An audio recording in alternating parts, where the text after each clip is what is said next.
all the participants for joining today, this morning's CPC from the Department of Surgery. So we will be discussing a very basic case of how you would approach someone presenting with what we call a liver lesion lah. So the learning points today is basically about discussing how you would approach someone who comes to you, whether from the clinic or you're seeing someone from the emergency department. We will be joined today by Dr. Aminath Yazfa. She's our postgraduate master student year 3 candidate, and she will be presenting the case. Following that, we will get input from Professor Dr. Yazmin Yaacob, our radiologist, on the images and her interpretation and how we should approach interpretation of CT scans. We also have Dr. Kevin Ling from Pathology Department on behalf of Prof. Nordashima, who cannot be here today. And he'll be talking a bit about the slides and about the histopathology and how we approach histopathological diagnosis when it comes to tumors, when we send the biopsy on. And we'll finish up with Dr. Kishore, who will then give you an overall overview of how we would approach management of liver tumors when they come to our clinic. Okay, so we start off with Dr. Yazfa. Would you like to start to present the case? Yes, hello. Good morning, everyone. So I shall start with the case presentation first.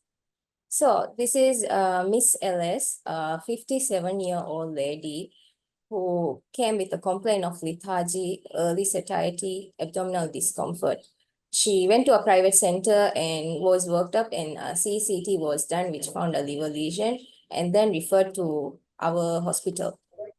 So upon reviewing, she had presented initially with a 2-month history of lethargy that was progressively worsening. However, she was able to ambulate and take care of herself. In addition to that, she was having early satiety where she can only consume half of her regular portion. She was also having on and off abdominal discomfort over the upper abdomen associated with bloating sensation and fullness.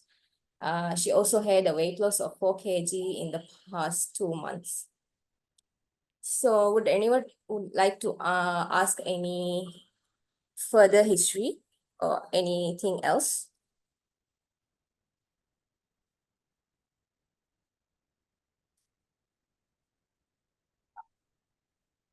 Okay, probably not. We can move on. So we got to the past medical and surgical history. There was no non-medical illness. There's no prior surgery done, no family history of malignancy. And then we asked about the social history. She's a housewife, non-smoker, no alcohol consumed, no history of promiscuity or tattoos or prior blood transfusions. Next, on examination, general examination, she was not septic looking. However, pale was there. No scleral icterus. Capillary refill time of less than 2 seconds with warm peripheries. She had bilateral pedal edema present. There was no obvious muscle wasting. When we checked the vital signs, BP 110/64, heart rate of 110 to 120 beats per minute, temperature 37, oxygen saturation of 97% under room air. On abdominal examination, abdomen not distended, there was no caput medusa. However, there was a fullness with a mass at the right hypochondrium and epigastrium. This mass was smooth in consistency, firm. We were able to get below but not above, and it moves with respiration. There was irregular lower margin, and it was non-tender. There was no splenomegaly or ascites. On digital rectal examination, there was no mass palpable in the rectum. There was brown feces. On lungs, reduced air entry by basally. Cardiovascular system was unremarkable. So at this point of time, what are your provisional diagnoses? Anyone care to venture a guess? Medical students, maybe you want to shout out a few different provisional or differential diagnoses based on the history and the presentation that was given.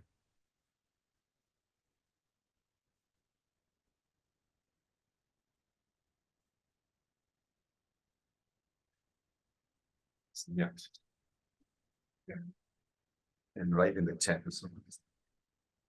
Yeah, if you're too shy to talk, you can also answer in the chat box. How to see the chat. Okay, so we have HCC. Yeah.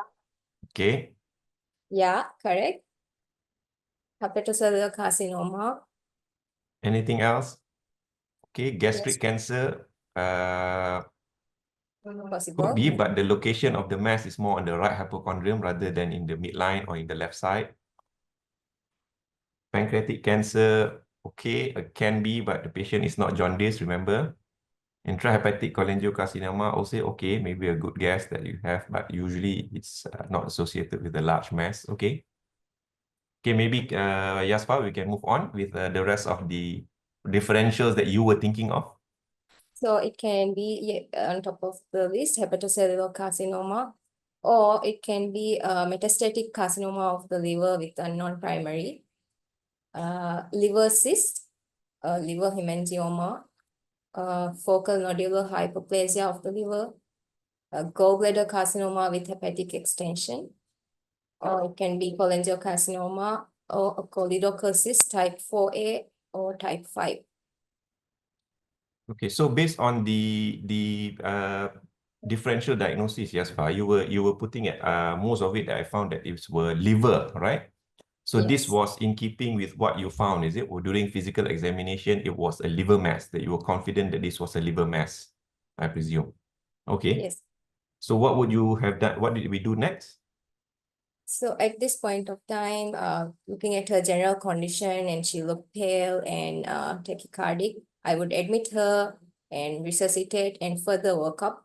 I would do a blood investigations of full blood picture, renal profile, liver function test, and send the tumor markers for baseline tumor markers. And so these are the blood investigations. HP was 7.4, total white count 17, platelet 434. For the renal profile, urea 1.7, creatinine 31.8, sodium 136, potassium 3.6. For the liver function test, total bilirubin 18, alkaline phosphatase 216, ALT 27, AST 83, albumin 23. Corrected calcium was 2.37, phosphate 0.85. INR was 1.24 with PT 16.9, APTT 46. Hepatitis B, C, and HIV was non-reactive. And we took cultures which had no growth. Okay, so you had a CT scan that was ordered, right? So this was already on a retrospect. When you think about it, this patient came to you from a clinic with the referral of an abdominal pain and lethargy and whatnot. Patients has already had a CT scan with a CT scan showing a liver lesion, correct? And then you've done these blood investigations and you've decided to repeat the CT scan. Can you tell us a perspective for the medical students' benefit why we would like to do the repeat CT scan even though you've already had one?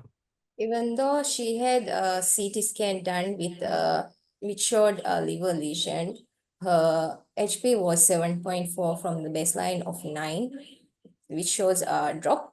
So, and she was tachycardic with general condition being weak. So I suspect a ruptured hepatocellular. Right. So you're looking for a complication from the liver tumor, and that was the reason for this CT done. Okay. So can we get Professor Yazmin, if you are around, to give us your perspectives with regards to the imaging that was done? All right. Okay, assalamualaikum guys. Just gonna check my laser pointer. Ready? Okay, all right. So so I think part of the misdiagnosis also, I think the imaging also had a part in this redirecting the correct diagnosis. Okay, so just now the presenter mentioned the CT liver multiphase. So I'm just going to give you an introduction. What is a CT liver multiphase? It's a CT study focusing on the liver, and there are 3 or 4 phases. Sometimes The most mandatory ones are plain, arterial, and portovenous phases, and some centers also add delayed phases.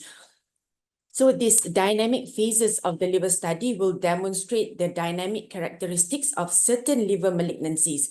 For example, we know that hepatocellular carcinoma have specific dynamic enhancement, which is arterial enhancement, portal venous washout, and some capsule enhancement on the delayed scan. I will show that later. All right, so this is the first imaging in the CT scan multiphase liver. So let's try whether we can have this. Okay, you will see that there are multiple liver lesions. Okay, this is quite fast, but just give you an overview.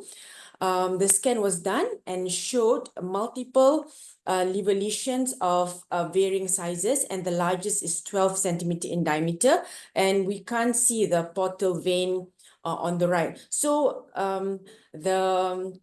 HCC are commonly large presentation in our country, and portal vein thrombosis is also associated with hepatocellular carcinoma. So the first impression from this imaging study was multicentric hepatocellular carcinoma. In addition, there was also a left adrenal mass, which I will show you later. And note, the scan was only done halfway. All the phases were done until this pelvic brim. It didn't finish until the end. Okay, you're supposed to see the bladder at least in the full scan, at least in the portovenous phase.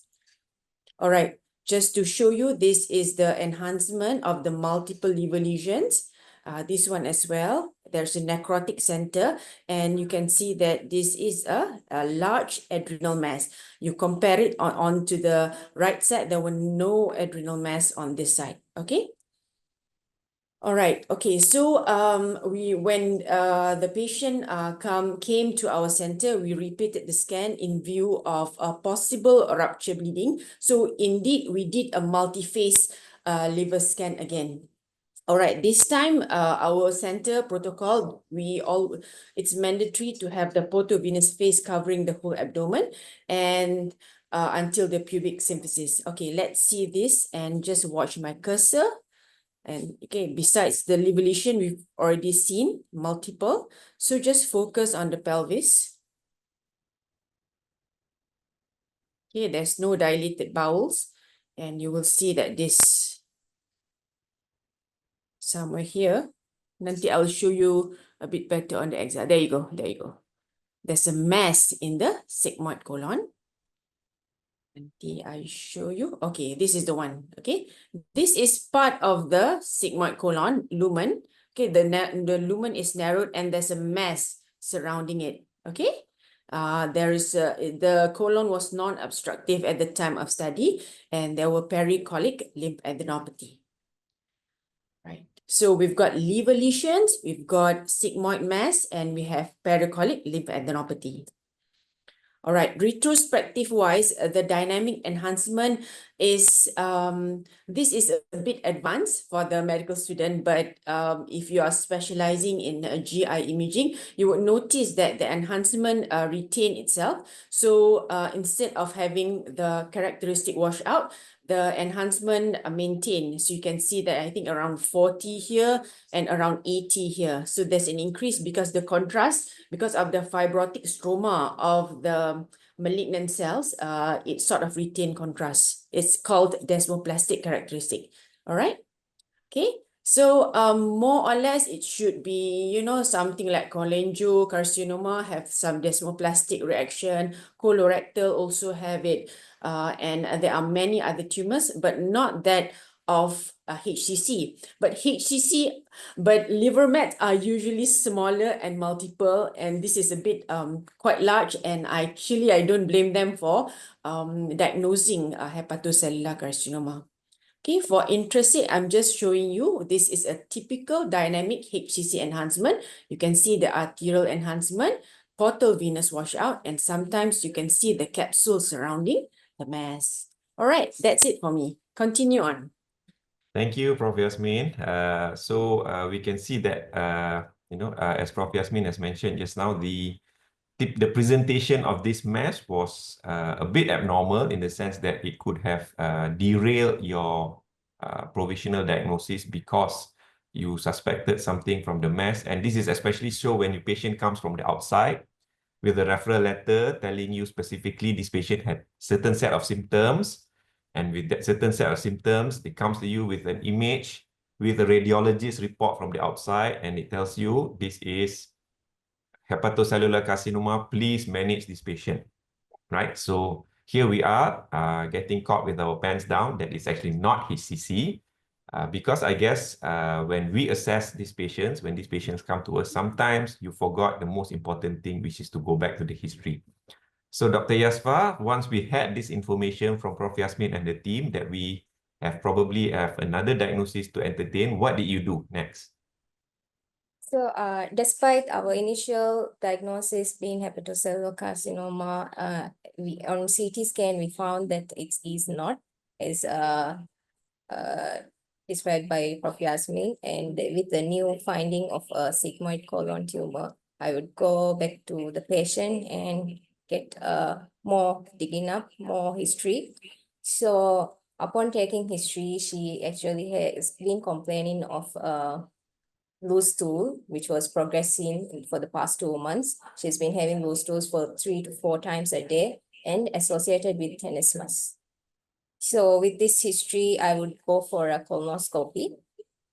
So upon doing the colonoscopy, there was an irregular fungating tumor occupying 3/4 of the rectal lumen, occluding the 3/4 of the lumen at 15 centimeter from anal verge. That's the sigmoid colon.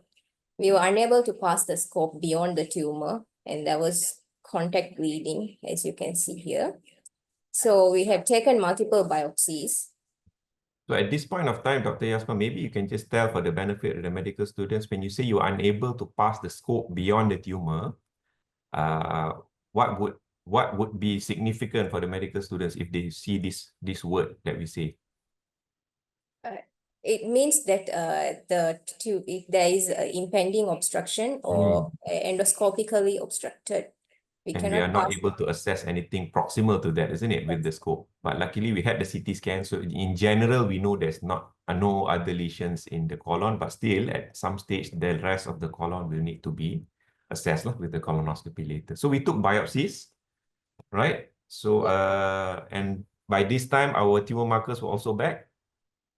Yeah, alpha fetoprotein was normal, but CEA and CA19-9 has been raised markedly. And So maybe we can get Dr. Kevin, if you're around, to give us the histopathological assessment of the biopsy that Dr. Yazfa took.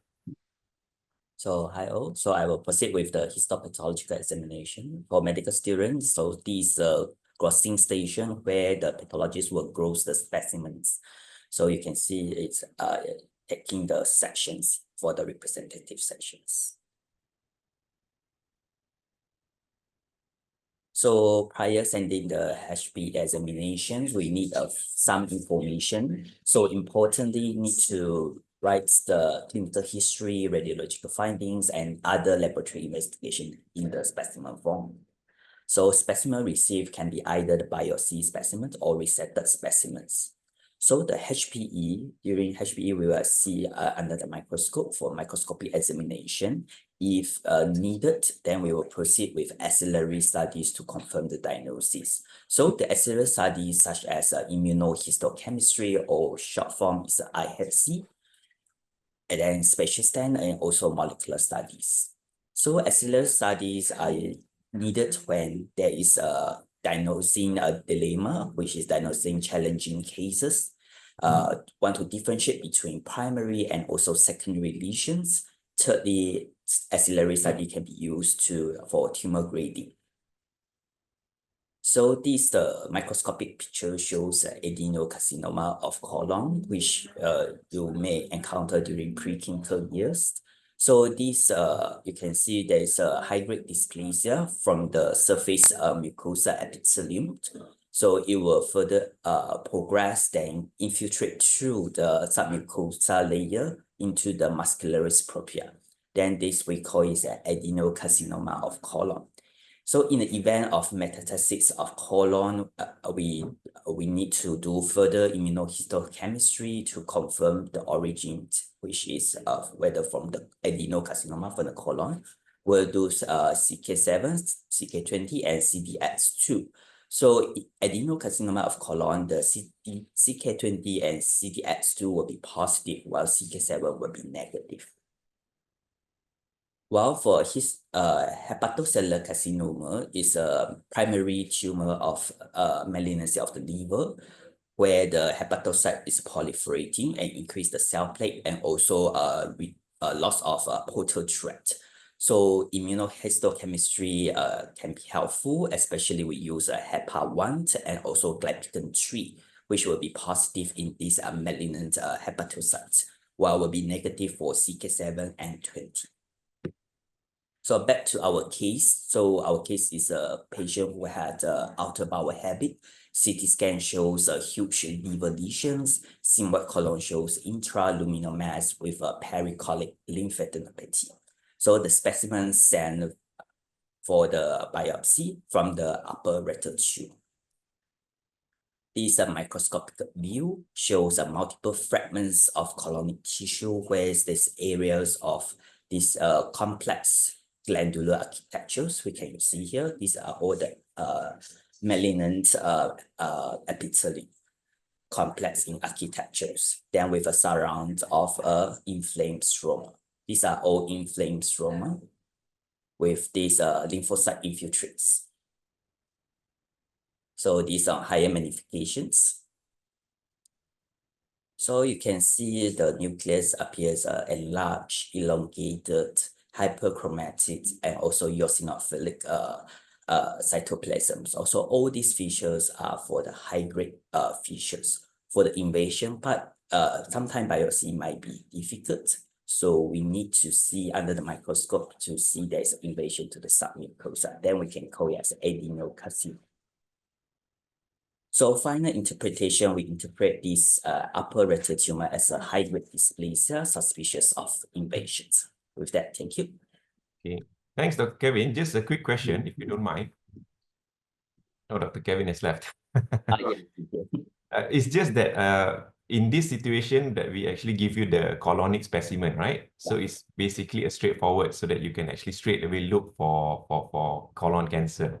But in cases where we were not sure and then we send you just a liver lesion and then we just take a biopsy of unknown origin. So I guess that is when you want us to give you a lot of information in the history so that you know which to run. How important is, you know, the forms that we get, you always get just a one line that says like liver mass, CT scan. So maybe you want to share what should a medical officer or, you know, a houseman, our medical students, we're going to be housemen, what should they put in the information sheet so that you know what to run, especially when you're running for challenging cases? Okay, so back to my slide again, I showed to you. So histopathological examination, basically, importantly, you need to write clear clinical history.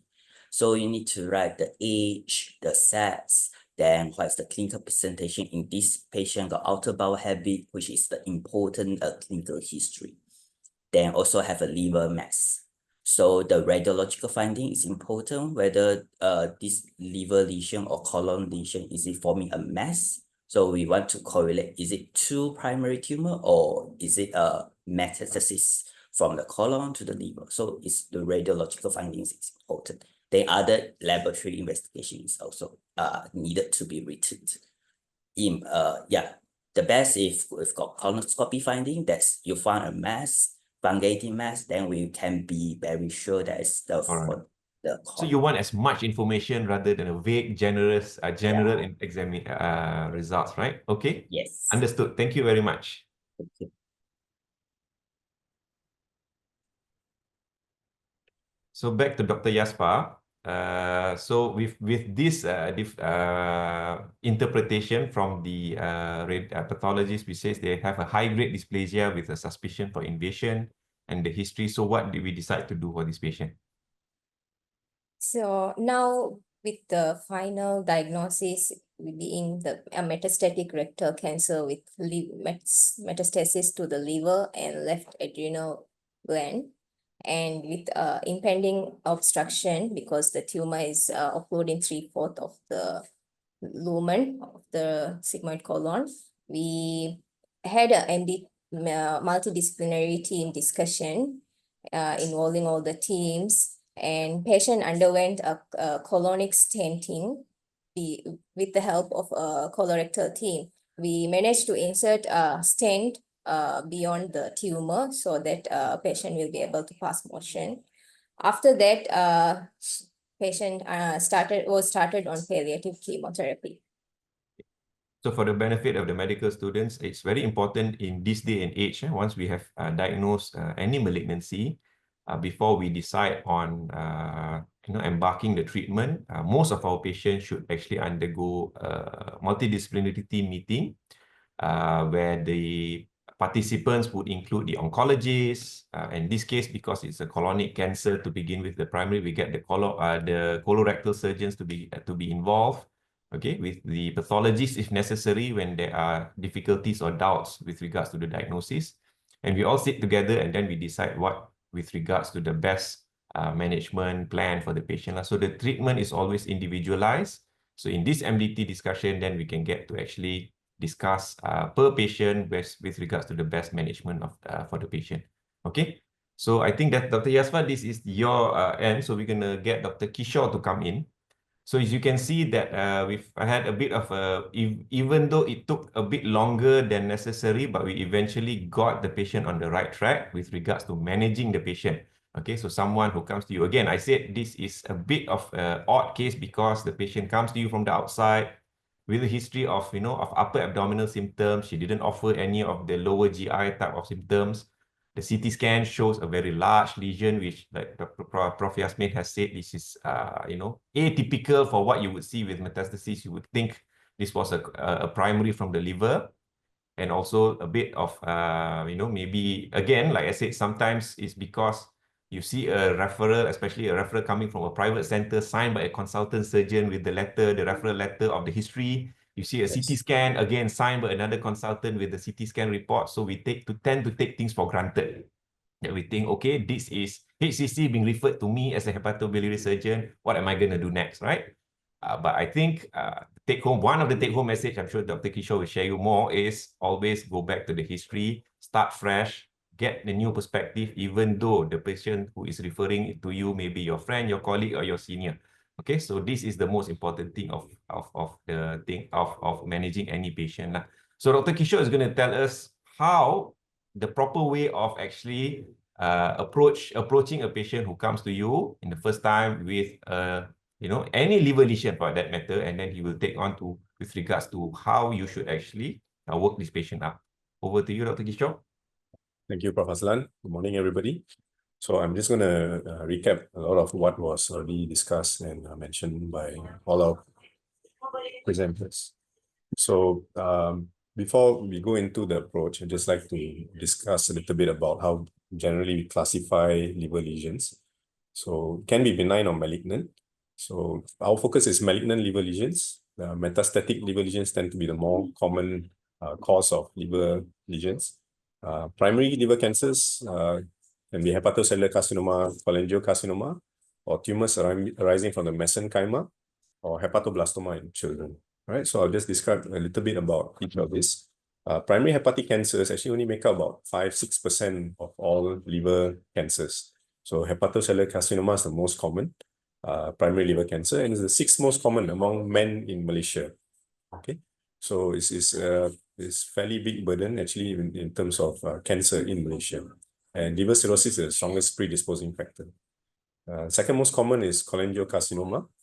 Okay, the increased risk is usually due to intraductal stones, primary sclerosing cholangitis with or without inflammatory bowel disease, and obesity and diabetes can also contribute to cholangiocarcinoma.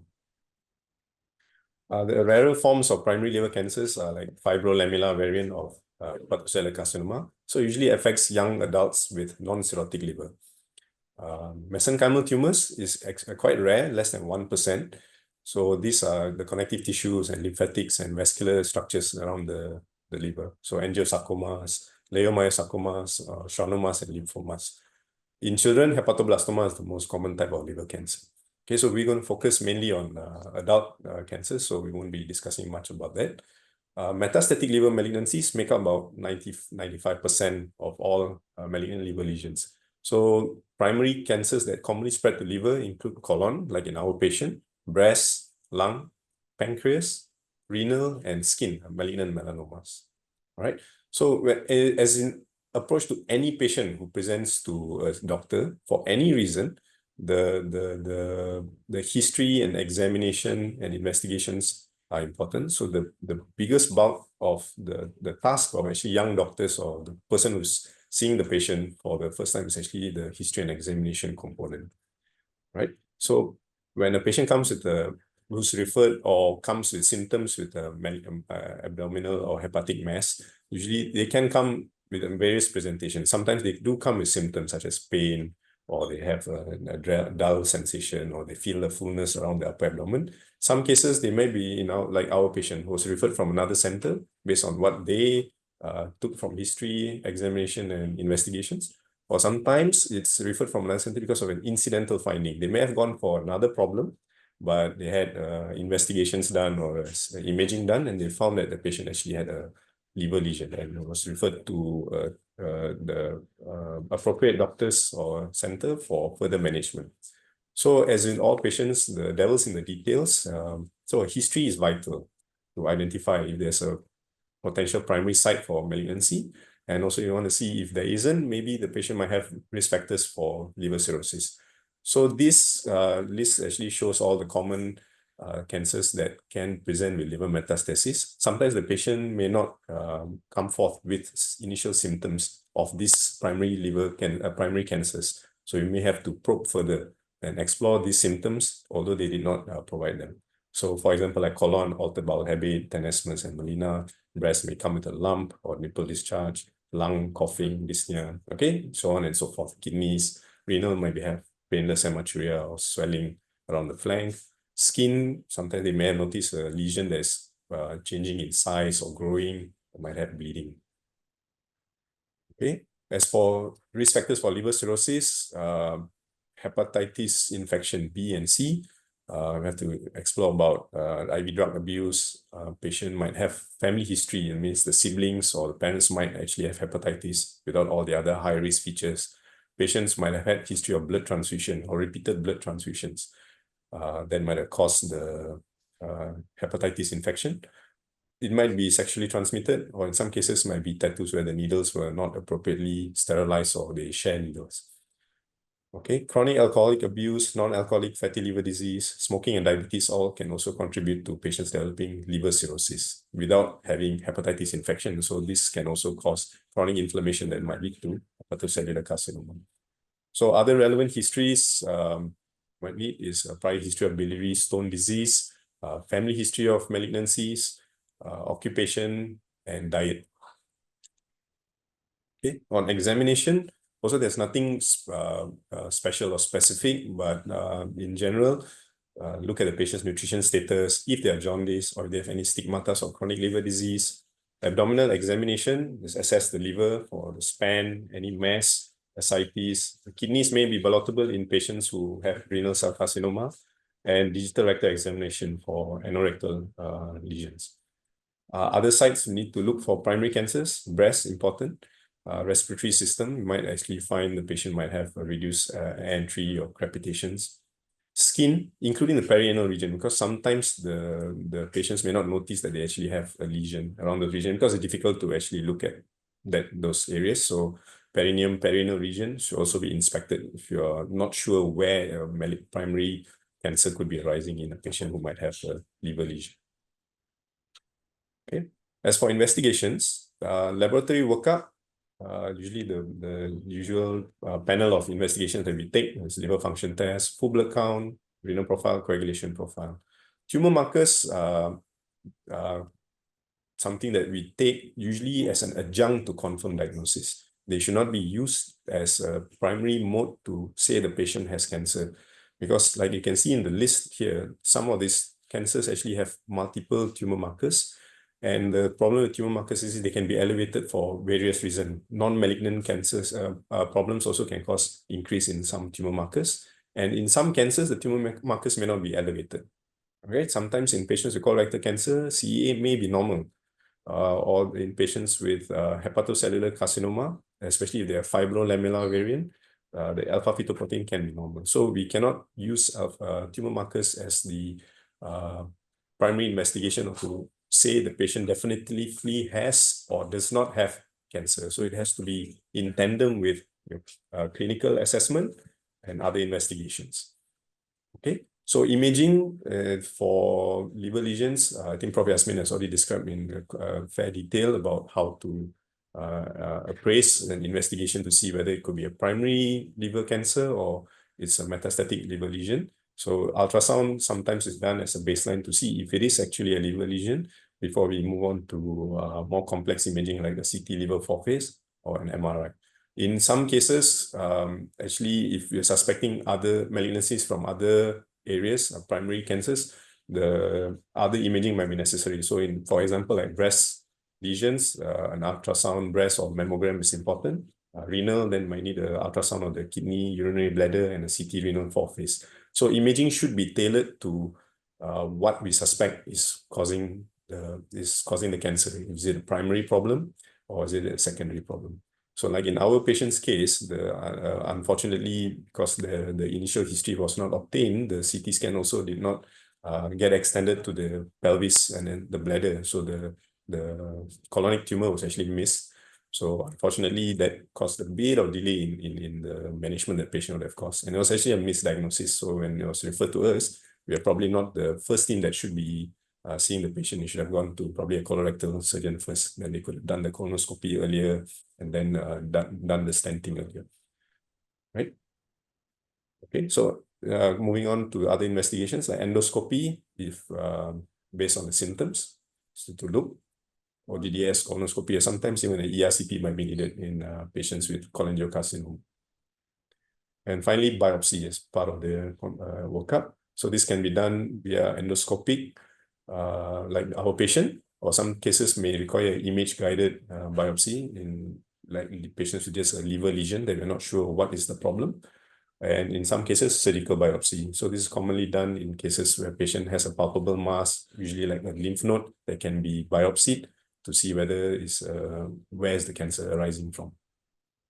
Okay, so in general, this is how we approach a patient who has a liver lesion. So my take-home messages, I think is quite clear in this case. A detailed clinical assessment, so history and investigation, history and examination, sorry, is the first step in coming out with a diagnosis for a patient, and the subsequent management also depends on this history and clinical assessment of the patient. Okay, so this comprehensive assessment, laboratory, radiological, and histopathological investigation should be used in tandem, and this will help reduce incidence of misdiagnosis. Okay, so just about tumor markers, like I mentioned earlier, it should be used not as a screening tool, not to confirm a diagnosis, but it should be used as adjunct for a diagnosis because it has more important roles in prognostication and monitoring response to treatment and recurrence. All right, so with that, I complete my presentation. Thank you very much.